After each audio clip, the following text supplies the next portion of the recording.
Hello and welcome to the class 10th online chemistry classes. In this video, we will discuss the metallic and non-metallic properties under the topic Trends in Periodic Table from chapter number 5, Periodic Classification of Elements from class 10th NCERT Science book. And let's see the topic here, metallic and non-metallic properties, how vary. In our previous video, we have discussed how the atomic radius and as well as the valency of different elements vary along a period and down a group. So let's start with an activity 5.9. Examine elements of the third period and classify them as metals and non-metals. जब elements examine कीजिए third period की जो भी देखी थी हमने और उन्हें क्लासिफाई करना है मेटल्स और नॉन मेटल्स के अंदर. So on which side of the periodic table do you find the metals? अभी जब हम डिस्कस कर रहे थे प्रीवियस वीडियोस के अंदर पीरियोडिक टेबल के अंदर जो लेफ्ट हैंड साइड होती है उसमें मेटल्स होते हैं और राइट हैंड साइड के अंदर नॉन मेटल्स होते हैं. So as we can see the metals like sodium and magnesium are towards the left hand side of the periodic table while the non metals like sulfur and chlorine are found on the right hand side. तो दूसरी तरफ हम ये देखते हैं कि जो non metals हैं जैसे सल्फर या क्लोरीन वो राइट हैंड साइड में मिलते हैं. In the middle we have silicon which is classified as semi-metal or metalloid because it exhibits some properties of both metals and non-metals. और उन दोनों के बीच में क्या मिलते हैं जैसे सिलिकॉन जैसी एलिमेंट्स होती हैं जिन्हें मेटलोइड्स बोला जाता है जिनकी प्रॉपर्टी मेटल और नॉन मेटल के सिमिलर होती है. So in the modern periodic table, a zigzag line separates metal from non-metals. Modern periodic table में एक जिगजैग लाइन दे रखी है जो मेटल्स को नॉन मेटल से सेपरेट करती है. The border line elements boron, silicon, germanium, arsenic, antimony, tellurium and polonium are intermediate in properties and are called metalloids और सेमी मेटल. तो इन्हें मेटेलॉइड्स बोला जाता है या सेमी मेटल बोला जाता है. 1 2 3 4 5 6 7 ये जो 7 नेम गिवन है ये सब क्या है मेटेलॉइड्स होते हैं. So as you have seen in chapter 3, metals tend to lose electrons while forming bonds. That is, they are electropositive in nature. हमने चैप्टर नंबर 3 में भी देखा कि मेटल्स जो होते हैं वो इलेक्ट्रॉन लूज करते हैं और बॉन्ड बना लेते हैं क्योंकि और इसी वजह से हम उन्हें क्या बोलते हैं इलेक्ट्रोपॉजिटिव. यानी इलेक्ट्रॉन डोनेट करेंगे और उनके ऊपर पॉजिटिव चार्ज आ जाता है तो वो होगा electropositive in nature. Let's see another activity 5.10. How do you think the tendency of to lose electrons changes in a group? जो टेंडेंसी है इलेक्ट्रॉन लूज करने की वो ग्रुप में कैसे चेंज होती है and how will this tendency change in a period और ये टेंडेंसी पीरियड में चेंज कैसे. So as the effective nuclear charge acting on the valence shell electron increases across a period, the tendency to lose electron will decrease. कि अगर हम एक period में left to right की तरफ देखें तो जो इफेक्टिव न्यूक्लियर चार्ज है यानी उसके अंदर वो बढ़ता चला जाता है और इफेक्टिव न्यूक्लियर चार्ज बढ़ेगा तो इलेक्ट्रॉन जो होगा आउटर मोस्ट इलेक्ट्रॉन वो और भी ज्यादा टाइटली बाइंड होना शुरू हो जाता है. तो जो इलेक्ट्रॉन को लूज करने की टेंडेंसी होती है वो इलेक्ट्रॉन को हम गेन करने की टेंडेंसी में कन्वर्ट होती चली जाती है जैसे ही हम लेफ्ट टू राइट मूव करते हैं पीरियोडिक टेबल में. And down the group the effective nuclear charge experience by valence. जो इफेक्टिव न्यूक्लियर चार्ज है वैलेंस इलेक्ट्रॉन ने जो किया है is decreasing because the outermost electron are farther away from the nucleus. Effective nuclear charge है वो decrease हो रहा है क्योंकि नंबर ऑफ सेल्स बढ़ रही है तो जो आउटरमोस्ट इलेक्ट्रॉन है वो बहुत दूर होता चला जाता है. And therefore these can be lost easily और आसानी से लूज हो सकते हैं. Hence metallic character decreases across a period and increases down a group. अगर हम मेटेलिक कैरेक्टर की बात करते हैं तो लेफ्ट टू राइट जाने पे एक पीरियड में वो मेटेलिक कैरेक्टर डिक्रीज हो जाता है लेकिन ऊपर से नीचे जाने में यानी ग्रुप के अंदर जो मेटेलिक कैरेक्टर होगा वो इंक्रीज हो जाएगा. Non metals on the other hand are electronegative. जो नॉन मेटल्स हैं वो ज्यादातर इलेक्ट्रोनेगेटिव होती है यानी वो इलेक्ट्रॉन गेन करके और नेगेटिव चार्ज आ जाता है. They tend to form bonds by gaining electrons. तो वो क्या बनाते हैं बॉन्ड इलेक्ट्रॉन को गेन करने के बाद. तो let us learn about the variation in this property. इस प्रॉपर्टी में हम वेरिएशन देख लेते हैं. See activity 5.11. कि how would the tendency to gain electron change as you go from left to right across a period. तो electron gain करने की जो टेंडेंसी होती है वो बढ़ जाती है, यानी पहले तो वो इलेक्ट्रॉन डोनेट करने की टेंडेंसी है लेफ्ट साइड में, राइट साइड में इलेक्ट्रॉन गेन करने की टेंडेंसी बढ़ जाएगी। Second is how would the tendency to gain electron change as you go down a group.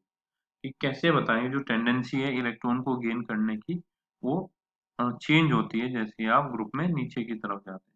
तो इलेक्ट्रॉन गेन करने की जो टेंडेंसी होगी वो घटती है ग्रुप में नीचे, क्योंकि इलेक्ट्रॉन रिलीज करने की टेंडेंसी ज्यादा होती है। So as the trend in the electronegativity show, non-metals are found on the right hand side of the periodic table towards the top। ठीक है, जो ट्रेंड बताता है इलेक्ट्रोनेगेटिविटी का वो नॉन मेटल्स जो है वो राइट हैंड साइड में वो भी ऊपर की तरफ मिलते हैं ज्यादातर, जिनकी इलेक्ट्रोनेगेटिविटी टेंडेंसी। इलेक्ट्रोनेगेटिविटी को हम ये भी कहते हैं कि वो एलिमेंट की कैपेबिलिटी होती है जो शेयर्ड पेयर ऑफ इलेक्ट्रॉन को अपनी तरफ अट्रैक्ट कर सकता हो, उसे भी हम इलेक्ट्रोनेगेटिविटी बोल देते हैं। So these trends also help us to predict the nature of oxide formed by the element, because it is known to you that the oxide of metals are basic and that of non-metals are acidic in general। कि हम इससे जो oxide है उनका trend भी पता कर लेते हैं। तो जनरली जो ऑक्साइड है मेटल के वो बेसिक होते हैं नेचर में, जबकि जो नॉन मेटल्स के ऑक्साइड है वो एसिडिक होंगे। तो from this knowledge hope you can understand all the variation. Just try to give the answer to these in-text questions. कि how could the modern periodic table remove various anomalies on Mendelic periodic table। उन्होंने जो भी चीजें थी बस उसको arrange करते चले गए एटॉमिक नंबर के बेसिस पे, और जितनी anomalies थी वो सब खत्म हो गई। Name two elements you would expect to show chemical reaction similar to magnesium। What is the basis of your choice। आप दो एलिमेंट के नाम बताएंगे जो केमिकल रिएक्शन बिल्कुल मैग्नीशियम की तरह करते हैं, और उस चॉइस के बारे में बताएंगे कि क्यों किया। Name three elements that have a single electron in their outermost shell. जितने भी ग्रुप वन के अंदर एलिमेंट्स हैं उनमें सिंगल इलेक्ट्रॉन है आउटरमोस्ट शेल में। जो सेकंड ग्रुप में एलिमेंट्स हैं वो क्या है, टू इलेक्ट्रॉन्स हैं। And three element with filled outermost shell, और तीन एलिमेंट जो फिल्ड आउटरमोस्ट शेल है वो ग्रुप नंबर 18 में, यानी जो नोबल गैसेस होती है वो। Then in 4, lithium, sodium, potassium are all metals that react with water to liberate hydrogen gas। Is there any similarity in the atoms of these elements? कि क्या इनमें सिमिलरिटी है कोई भी? हाँ, इनकी जो वैलेंसी है सबकी सिमिलर है। Then B is helium is an unreactive gas and neon is a gas of extremely low reactivity। What if anything do their atoms have in common? तो उनके एटम्स में क्या चीज कॉमन है? तो वो रिएक्टिव नहीं, यानी उनके आउटर मोस्ट शेल जो है वो कम्प्लीटली फील्ड होते हैं। In modern periodic table which are the metals among the first 10 element. जो फर्स्ट 10 एलिमेंट्स हैं उनमें कौन कौन से मेटल्स हैं मॉडर्न पीरियोडिक टेबल के according. So by considering their position in the periodic table, which one of the following elements would you expect to have maximum metallic character।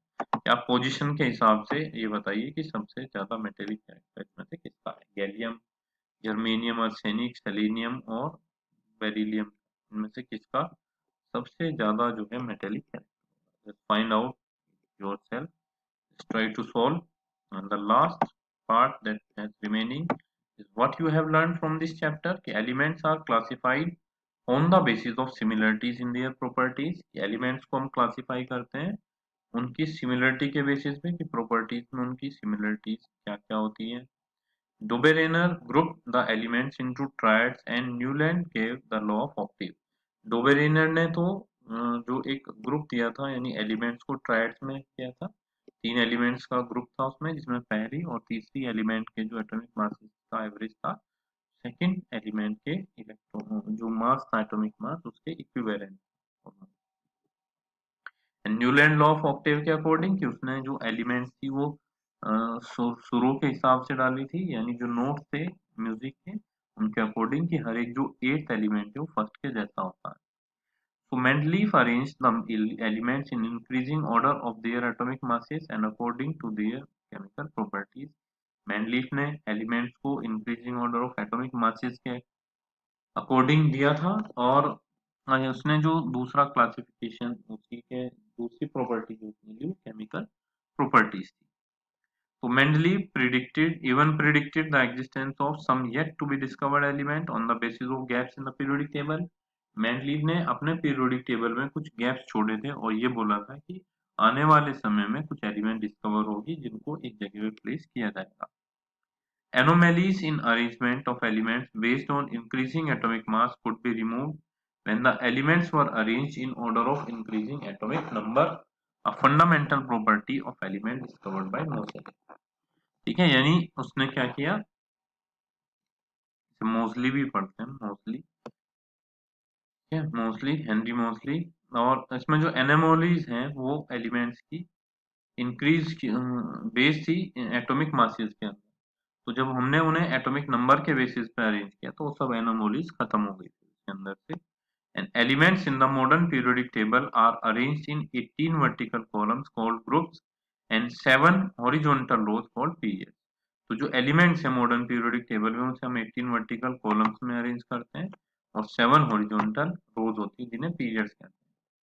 Then elements thus arranged show periodicity of properties including atomic size, valency और combining capacity and metallic and non-metallic character.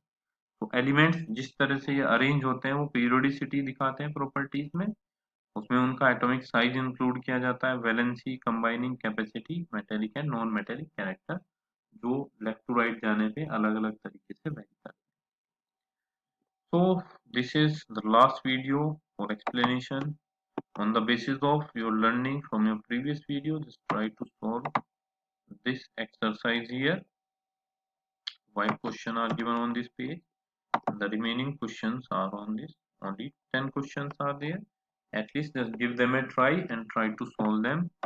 This is group activity. Okay, leave that. Okay, well, thank you for this video.